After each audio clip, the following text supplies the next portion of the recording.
How goes it, everybody? Today we're going to talk about the Taurus PT-24 second generation in 45 ACP.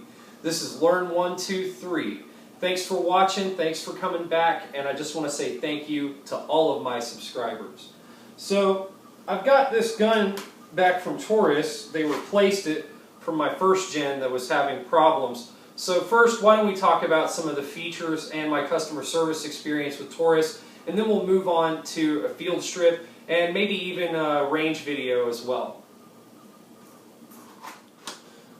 So this is what comes in the box if you buy this weapon new.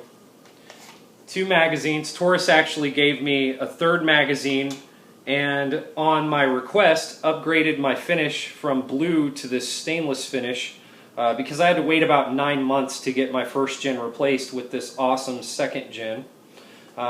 I keep the laser on the front, and I like the added weight to the front of the weapon, but to each his own or her own if you prefer. So a couple of differences from the first gen is we have ambidextrous controls with safety, decocker.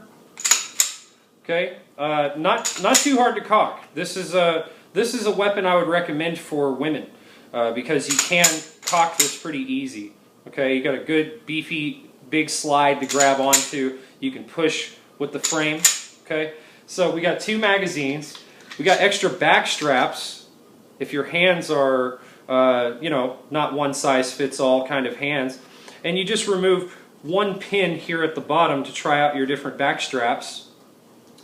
And it also comes with this handy magazine loader.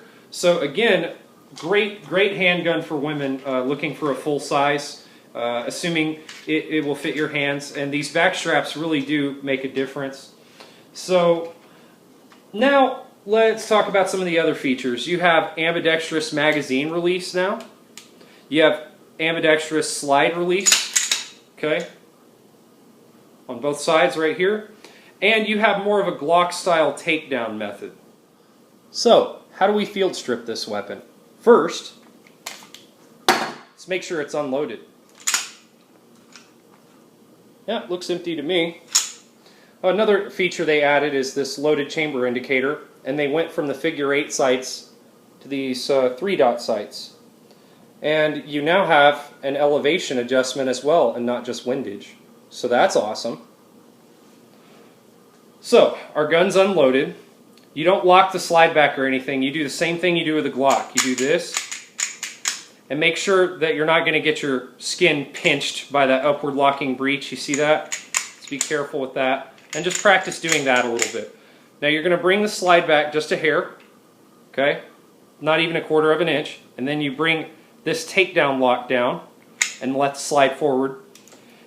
Now if it stays in this center position, you simply pull the trigger and it slides right off the front. Okay? You can remove your recoil spring and your barrel with ease. Just reverse the process for reassembly. Make sure that your spring is on the ramp that it needs to be on, so that might take a little bit of force there. And that'll get it fitted. Then you return the slide to the rails. Those rails right there. And I like that it has rails on the front and the back instead of like where the Springfield XD just has these tiny little rails in the middle. I think the longer the rail, the better. And then you cock it. You see this? How it stays in that half position. Do not fire the weapon in that condition. Cock that, and it should come back up to the top on both sides. Haven't had a whole lot of issues with pins falling out of this, but this is basically a new gun because I've been waiting, you know, 9 months to get it back from Taurus, and then I had it at Mr. Dunbar's while he was making my leather shoulder holster, which I love. It's going to take some breaking in, but I'm looking forward to it.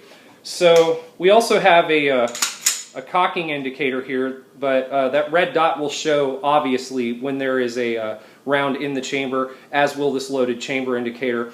And as always with Taurus, you have these key operated external safeties. And if this is anything like the first gen, this will not work if it is cocked. This will not work if there is a round in the chamber. So the process using the external locks, which comes with this key, okay, is you just turn this in here with the appropriate size lever, okay, and your gun will be locked, okay. So you will unlock it, chamber around, and then you'll be ready to fire. So as you can see with Taurus, with the externally operated safeties, they're very good for anyone who is concerned if you don't have a place to lock your weapons up and you have children in the home, or anyone who you wouldn't trust just seeing your gun and leaving it alone. You can lock it with that key. I just want to again say thank you to all of you for watching my videos, supporting this channel with views, likes, comments, subscribes. If you haven't subscribed yet, feel free to click that button in the bottom right of your screen for new videos every Friday until I run out of guns, guitars, harmonicas, or bass guitars, or ideas to make videos about.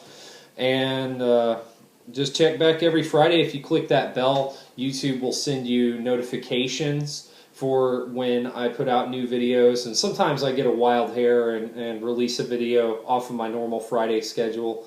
And if you get those notifications, you'll be the first ones to know about it. And also, I'm open to doing some cross-promoting for anybody who does similar work, sells products of similar nature to the kind of stuff that I do videos on. Go ahead and hit me up. The worst I could do is say no. And I think we can share our audiences and help each other out. Thanks for watching, everyone. Also, there's going to be a video of this gun at the shooting range released next week. So check back and see how reliable, how accurate this thing is in my inaccurate hands, and we'll see what we can do about getting me acclimated to this gun. Stay tuned.